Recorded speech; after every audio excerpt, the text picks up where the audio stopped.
నమస్తే, welcome to 95 news. ముందుగా బులెటిన్లో హెడ్లైన్స్ చూద్దాం.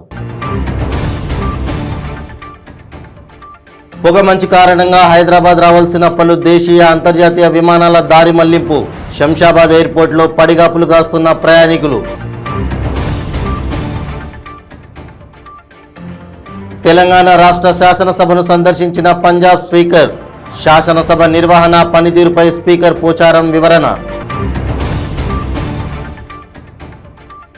సంగారెడ్డి జిల్లాలో వైద్యారోగ్య శాఖ మంత్రి హరీష్ రావు పర్యటన. గర్భిణీలకు అందిస్తున్న పోషకాహారం గురించి ఏఎన్ఎంలతో ఆరా. సిద్దిపేట జిల్లా చేర్యాల మండలం గిరిజగడ్డ గ్రామంలో ఉద్రిక్తత. జెడ్పీటీసీ మల్లేశం హత్య కేసు నిందితులను అప్పగించాలంటూ మహిళల ఆందోళన. బులెటిన్లో డీటెయిల్స్ చూద్దాం. పొగమంచు కారణంగా హైదరాబాద్కు రావాల్సిన పలు దేశీయ అంతర్జాతీయ విమానాలను దారి మళ్లించారు. ముంబై నుండి హైదరాబాద్కు రావాల్సిన ఇండిగో విమానం చెన్నైకి, దోహా నుండి రావాల్సిన ఇండిగో అంతర్జాతీయ విమానం ముంబైకి, చెన్నై నుండి హైదరాబాద్ బయలుదేరిన ఇండిగో విమానం తిరిగి చెన్నైకి, ముంబై నుండి హైదరాబాద్ రావాల్సిన ఎయిర్ ఇండియా విమానాన్ని అధికారులు చెన్నైకి మళ్లించారు. విమానాల రాకపోకలు ఆలస్యంగా సాగుతుండడంతో శంషాబాద్ ఎయిర్పోర్టులో ప్రయాణికులు పడిగాపులు కాస్తున్నారు.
తెలంగాణ రాష్ట్ర శాసనసభను పంజాబ్ రాష్ట్ర శాసనసభ స్పీకర్ సర్దార్ కుల్తార్ సింగ్ సంధ్వాన్ సందర్శించారు.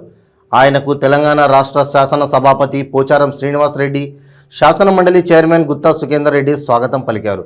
ఈ సందర్భంగా తెలంగాణ శాసనసభ నిర్వహణ పనితీరుపై స్పీకర్ పోచారం పంజాబ్ స్పీకర్కి వివరించారు. తెలంగాణ రాష్ట్ర శాసనసభ నిర్వహణ అత్యుత్తమంగా ఉన్నదని, ప్రజా సమస్యలపై చర్చలు అర్థవంతంగా జరుగుతున్నాయని తెలిపారు. శాసనసభ సమావేశాల నిర్వహణ పద్ధతులపై ఇరువురు స్పీకర్లు చర్చించారు. అదేవిధంగా తెలంగాణ రాష్ట్రం అమలు చేస్తున్న అభివృద్ధి సంక్షేమ పథకాలను పంజాబ్ బృందానికి వివరించారు.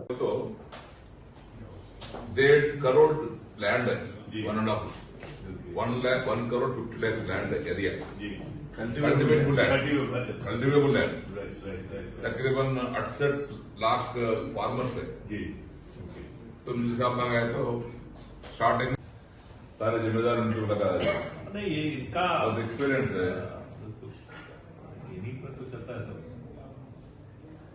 अगर कोई हमें बोलता है జహీరాబాద్లో 97 కోట్లతో నిర్మిస్తున్న అభివృద్ధి పనుల పైలాన్ను రాష్ట్ర ఆర్థిక వైద్యారోగ్య శాఖ మంత్రి హరీష్ రావు ఆవిష్కరించారు. మంత్రి మాట్లాడుతూ పక్కనే కర్ణాటకలో బీజేపీ సర్కార్ ఉందని, బీజేపీది డబుల్ ఇంజన్ సర్కార్ కాదు ట్రబుల్ ఇంజన్ సర్కార్ అని అన్నారు.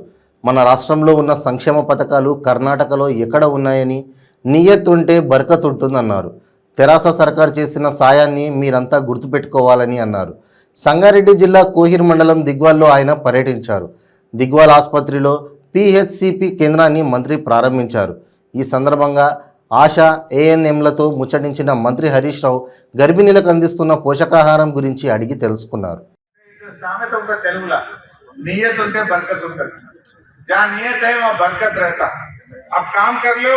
भूल जाओ बरकत रहता. जो आपके सेवा करे, जो आपके हुकूमत काम करे, वो आप लोग याद रखना चाहिए. इतना अच्छा हम हर कम्युनिटी को, हर आदमी को याद रखते हुए एक दिन आगे पीछे हो सकता होंगे, लेकिन जरूर आप जो काम पूछे हम करते जा रहे हैं. पिछले 50 साल में इतना काम जहीराबाद में नहीं हुआ. जो ये 5-7 साल में जो काम हुआ पिछले 50 साल में नहीं है, जो काम ये 6-7 साल में आज जहीराबाद में बन रहा है. ये आप सब जानते हैं. ఢిల్లీలో బీజేపీ వాళ్ళు ఉన్నారు, ఏమి ఇచ్చిందే कुछ दिया बीजेपी वाले ఉన్న నౌకర్లు ఊడగొట్టిండ్రు. జో కంపెనీ తే అన్ని ప్రభుత్వ రంగ సంస్థలు అమ్మేస్తున్నారు, ప్రభుత్వ రంగ సంస్థలు మూసేస్తున్నారు. ఉన్న ఉద్యోగాలు బిఎస్ఎన్ఎల్ లో 50,000 మందిని తీసేసిండ్రు. మన సంగారెడ్డి జిల్లాలో ఉండే ఆర్డినెన్స్ ఫ్యాక్టరీ భూములు ఇవాళ అమ్మకానికి పెడతా ఉన్నారు. ఇవాళ ప్రభుత్వ రంగ సంస్థలు అమ్ముడు, ఉద్యోగాలు ఊడదీకుడేమో బీజేపీ పని అయితే, ఉద్యోగాలు ఇచ్చే ప్రభుత్వం బీఆర్ఎస్ ప్రభుత్వం కేసీఆర్ నాయకత్వంలో ఇవాళ ఉద్యోగాలు ఇస్తా ఉన్నాం. ఇవాళ 91,000 ఉద్యోగాలకు నియామకాలు జరుగుతూ ఉన్నాయి. మేము ఎల్లుండి 950 మంది డాక్టర్లకు కొత్తగా ఉద్యోగాలు మేము ఇవ్వబోతా ఉన్నాం. ఇవాళ ఉద్యోగాలు ఇచ్చే ప్రభుత్వం బీఆర్ఎస్ పార్టీ అయితే, ఉద్యోగాలు ఊడదీకే పార్టీ బీజేపీ పార్టీ. ఇది మనం యాదికి పెట్టుకోవాలి. ఇవాళ పేదల గురించి క్యాక్ నైకరే 2,000 రూపాయల పెన్షన్ ఇచ్చేది టీఆర్ఎస్ ప్రభుత్వం, ఆడపిల్ల పెళ్లి కళ్యాణ లక్ష్మి ఇచ్చేది టీఆర్ఎస్ ప్రభుత్వం, కేసీఆర్ కిట్ ఇచ్చేది టీఆర్ఎస్ ప్రభుత్వం, 10 కిలోల బియ్యం ఇచ్చేది టీఆర్ఎస్ ప్రభుత్వం.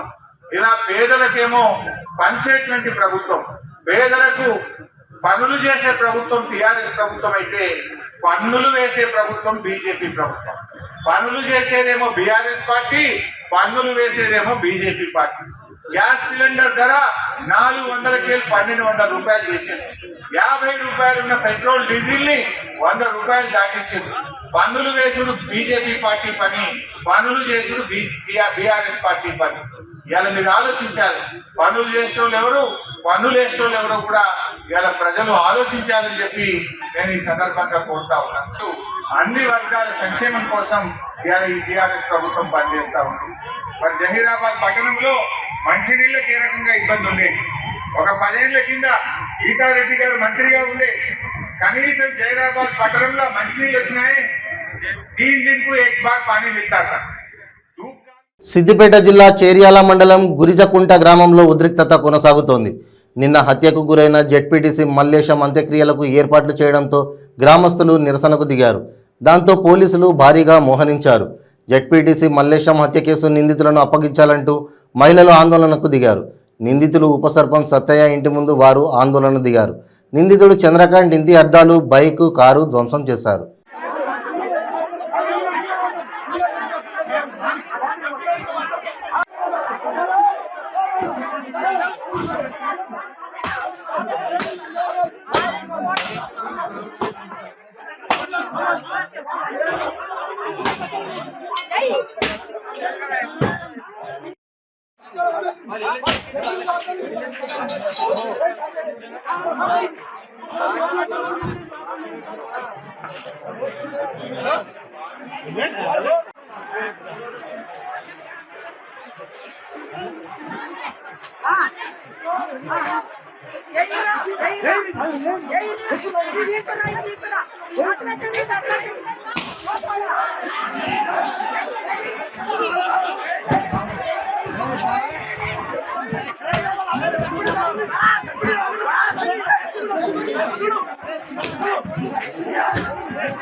నవరత్నాలు ద్వైవార్షిక నగదు మంజూరు కార్యక్రమంలో భాగంగా రాష్ట్ర వ్యాప్తంగా 2,79,068 మంది లబ్ధిదారులకు 590.91 కోట్లను CM YS Jaganmohan Reddy camp కార్యాలయం నుంచి బటన్ నొక్కి వారి ఖాతాల్లో జమ చేశారు. సీఎం జగన్ మాట్లాడుతూ ప్రభుత్వ పథకాల అమలు విషయంలో వచ్చే ఆరోపణలు పాజిటివ్గా తీసుకుందామని అన్నారు. ఆరోపణల్లో నిజం ఉంటే సరిచేసుకుందామని జిల్లా కలెక్టర్లకు ఆయన సూచించారు. వివిధ కారణాలతో సంక్షేమ పథకాలు అందని వారికి సీఎం నిధులు విడుదల చేశారు. రాష్ట్ర వ్యాప్తంగా మొత్తం 2.79 లక్షల మంది లబ్ధిదారులకు 590 కోట్ల నిధులు వారి ఖాతాల్లో జమ కానున్నాయి. జగనన్న చేదోడు, వైఎస్ఆర్ మత్స్యకార భరోసా, జగనన్న విద్యా దీవెన, వసతి దీవెన, అమ్మ ఒడి, వైఎస్ఆర్ కాపు నేస్తం సహా పలు పథకాల ద్వారా లబ్ధి చేకూర్చనున్నారు.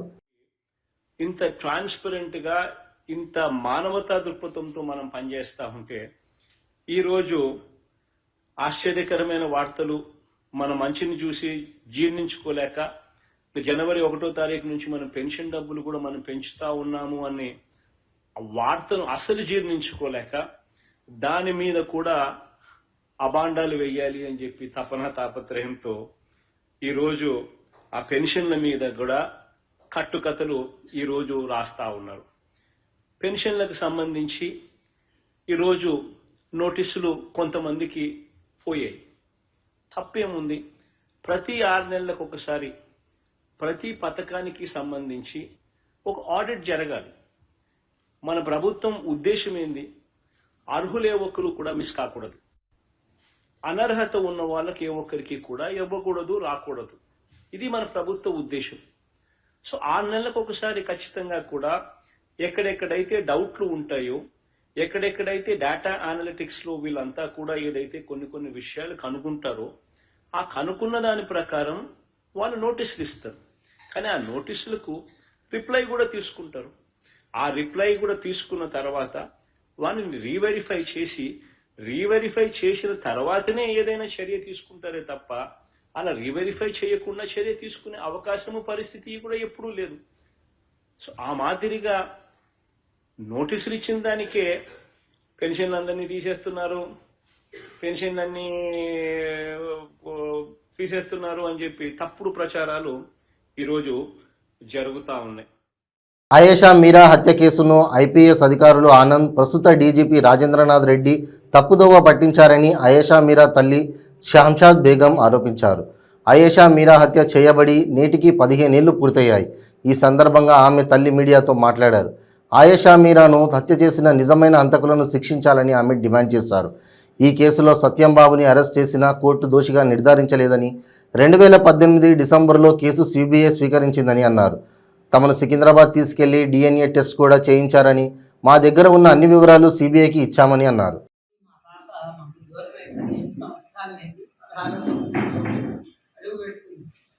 అంటే ఏదైనా ఒక కార్యాన్ని సాధించామంటే అది చాలా గొప్పగా చెప్తారు.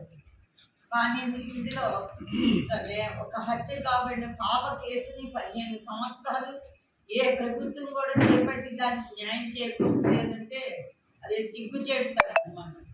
అయితే ఈ 15 సంవత్సరాలు కూడా మాకు అండదండగా ఉన్నటువంటి సంఘాలు కానీ, అలాగే ముఖ్యంగా మాకు పిచ్చికల శ్రీనివాసరావు గారు, వాళ్ళ దగ్గర బార్ అసోసియేషన్ వాళ్ళు, అలాగే గంగా భవాని గారు, మిగతా వీళ్ళంతా కూడా మాకు ఎంతో అండగా ఉంది.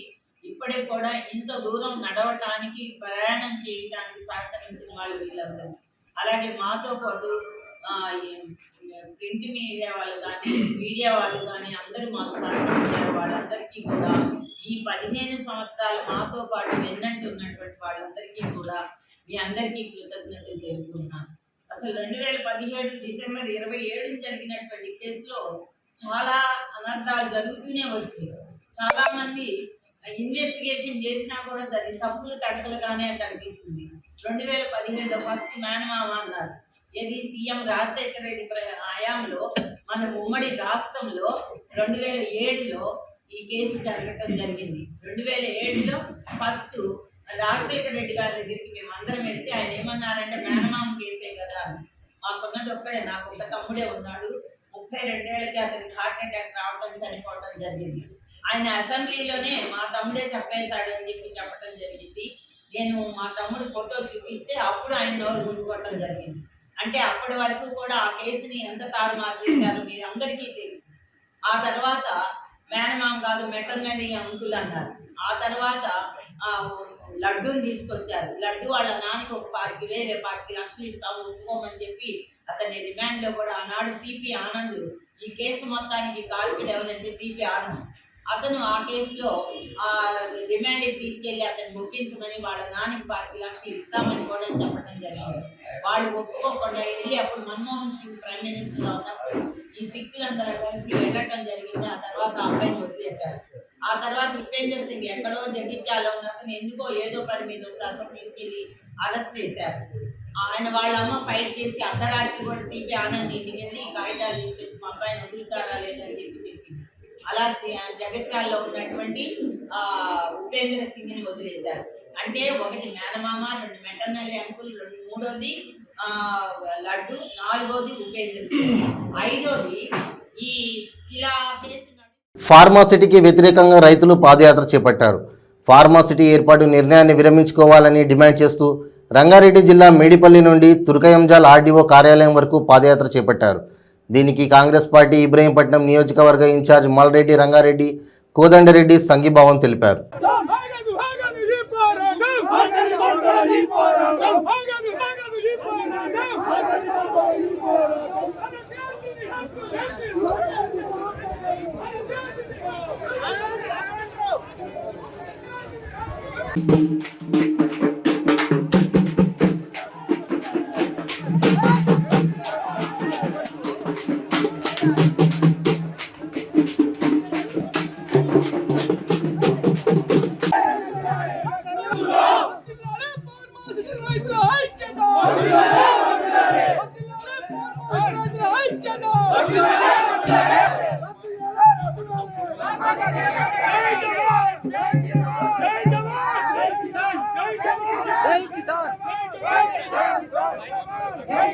నెల్లూరు పర్యటనకు వచ్చిన పౌర సరఫరాల శాఖ మంత్రి కార్మూరు నాగేశ్వరరావు నెల్లూరు నగర శాసనసభ్యులు అనిల్ కుమార్ యాదవ్ నివాసంలో అల్పాహారానికి హాజరయ్యారు.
ములుగు జిల్లాలో బుధవారం రాష్ట్రపతి ద్రౌపది ముర్ము పర్యటిస్తారు. సాయంత్రం 3:30 యునెస్కో గుర్తింపు పొందిన చారిత్రాత్మక కట్టడం రామప్ప దేవాలయాన్ని ఆమె సందర్శిస్తారు. తర్వాత బహిరంగ సభలో ప్రజలను ఉద్దేశించి ప్రసంగిస్తారు. శీతాకాల విడిదిలో భాగంగా రాష్ట్రపతి సోమవారం తెలంగాణకు వచ్చిన విషయం తెలిసిందే. రాష్ట్రపతి పర్యటనతో అధికారులు, పోలీసు యంత్రాంగం అప్రమత్తమయ్యారు. 3 రోజులుగా రామప్ప దేవాలయానికి వస్తున్న భక్తుల దర్శనాన్ని నిలిపివేశారు. హెలికాప్టర్ ద్వారా రాష్ట్రపతి రామప్పకు వచ్చేందుకు వీలుగా హెలీప్యాడ్ ఏర్పాటు చేశారు. ఆ ప్రాంతంలో వస్తున్న వాహనాలను క్షుణ్ణంగా తనిఖీలు చేస్తున్నారు.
బులెటిన్ ముగించే ముందు హెడ్లైన్స్ మరోసారి.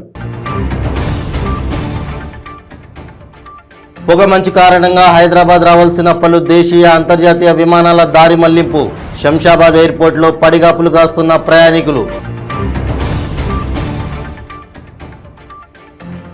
తెలంగాణ రాష్ట్ర శాసనసభను సందర్శించిన పంజాబ్ స్పీకర్. శాసనసభ నిర్వహణ, పనితీరుపై స్పీకర్ పోచారం వివరణ. సంగారెడ్డి జిల్లాలో వైద్యారోగ్య శాఖ మంత్రి హరీష్ రావు పర్యటన. గర్భిణీలకు అందిస్తున్న పోషకాహారం గురించి ఏఎన్ఎంలతో ఆరా.